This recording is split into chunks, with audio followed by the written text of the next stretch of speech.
Chapter 20. Aerithim. Cyrus. Part 2. "So tell me, boy," he said, "what was the rest of that story?" And I told him the whole story this time, from the beginning to the attack on Sunsettin, to the fire saving me, to burning me, and finally rebuilding me. The whole time, Aerithim sat silently, finally nodding when I was done. "I believe this to be closer to a whole story," he said, "though pieces of it concern me. You speak of missing memories, of hidden words, of ancient powers, and I believe that all point to this entity, the fire of the world's ending. A Valgardian, to be sure, or some creation of theirs." "There's no way," I said, jumping in almost out of reflex and then shutting my mouth. "We're a peaceful people. We would never. We don't do war." "Maybe not anymore," he said.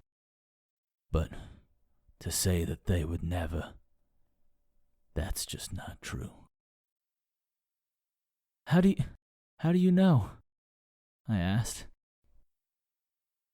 "Because I am old enough to remember a time when they were not just myth," he said. "And because I went to war with one once." I froze, protests half formed.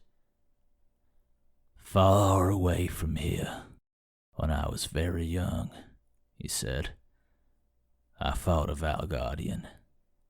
I could not say how long ago, for we do not track the passage of time like you humans do. But it was many eras ago, lifetimes for a human. In the mountains far to the east, where the sea and the green realms and the mountains and the wastes all collide, that was where I found him. He was old, alone, a hermit half insane who had long broken from his people during their exodus. I asked him of the Valgardians, of those who had left him behind, but he had no story for me. Instead, he fought, and in the course of time I slew him. He was old, older than I am now if I was to guess, left over from the time before the great shattering, when the earth shook and the skies went red with fire, and the seas boiled, and the Valgardians left this place for good." He paused, eyeing my blank look. "You don't know the stories," he said. "Huh. I will touch this later. For all his 100 years, for all his mind gone, that war with the Valgardian nearly cost me my life.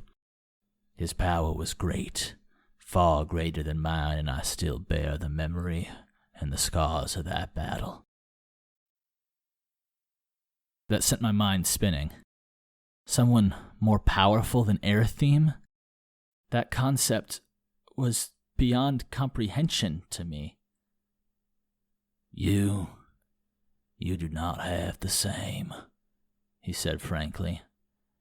"You have the scent and the skill with languages, but that transcendent power to will apart land, earth, and sky, that is something I will never forget. Perhaps this fire of the world's ending, as he calls himself, is closer." I slumped in my chair, feeling like I had disappointed him somehow, and mumbled something of an apology. The girl in my chair turned around and gave me a big hug, and that felt better. "What do you know of the great shattering, Valgardian?" Aerithim asked. "Nothing," I said, almost out of reflex. I slowed as I continued. "I can say that with certainty. I know that I don't know." Aerithim nodded and began to speak again. We run now into the time where stories fade into myth, he said, before even I looked out upon the night sky. There was a time long ago when a great darkness once descended upon the land, a great cataclysm that poisoned all creation, shook the sky and shattered the earth and the sea. With it came the end of the Valgardians in this place. Some say they were the ones who caused it. Some say they were the only reason we survived it. There are many tellings, and each disagree on what became of them afterward. I have heard that they fled beyond the sea. I have heard that they were all extinguished, though you disprove that.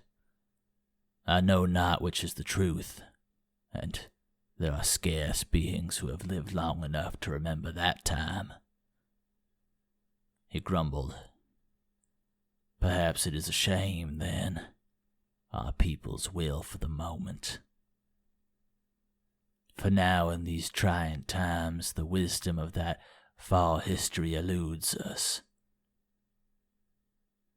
Valgardians, great dark powers, the creeping filth in our forests. The pieces are the same. The creeping filth? Is that the oil? I asked. Is that what made those monsters in the woods? He fell silent, and all that I could hear was the wind on the trees. Raylara and Laika had both snuggled closer to Aerithim while he spoke, and around my neck Sandra gripped a little bit tighter. You see, this war is not solely your own, Valgardian, he said, and it has only just begun. Apostolis those seasons ago, and now the darkness clouds our way once more. He straightened then, and all around them a great forest began to simmer once again. But whatever twist in the path, we will meet it with fang and claw, he said, gripping Raylara and Laika with a strong yet gentle hand. And we will meet it with the full might of our pack. He raised his eyes to me. And you, Cyrus the Valgardian, what is your desire? He asked. Given the whole world, what would you choose? To find a way home, I said. And I guess to understand more about what happened to me. To understand what the fire of the world's ending was talking about. You pursue Valgardia, he said, and all its mysteries. I nodded. He was right. For this, I will be of no help, aside from the stories I have shared, he said. But we have allies hidden around the continent, in the wild places beyond Eterran control. These allies might have stories, might have more information to bring you closer. Yes, that would be amazing, I said, standing up. Thank you. Thank you so much. That's more generous than I could have ever asked for. It is not generosity, Valgardian, Aerithim said, and I began to feel very small again. We have fed you, clothed you, and we will provide you passage, but it is not in the wolf's nature to act in any manner other than the good of the pack. Our goals align, and as long as they do, we will assist you.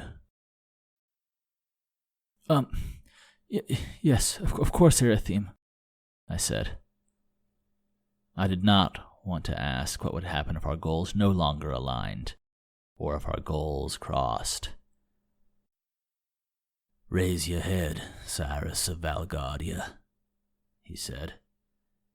Yours are a proud and powerful people, and now our night paths are intertwined, at least for now.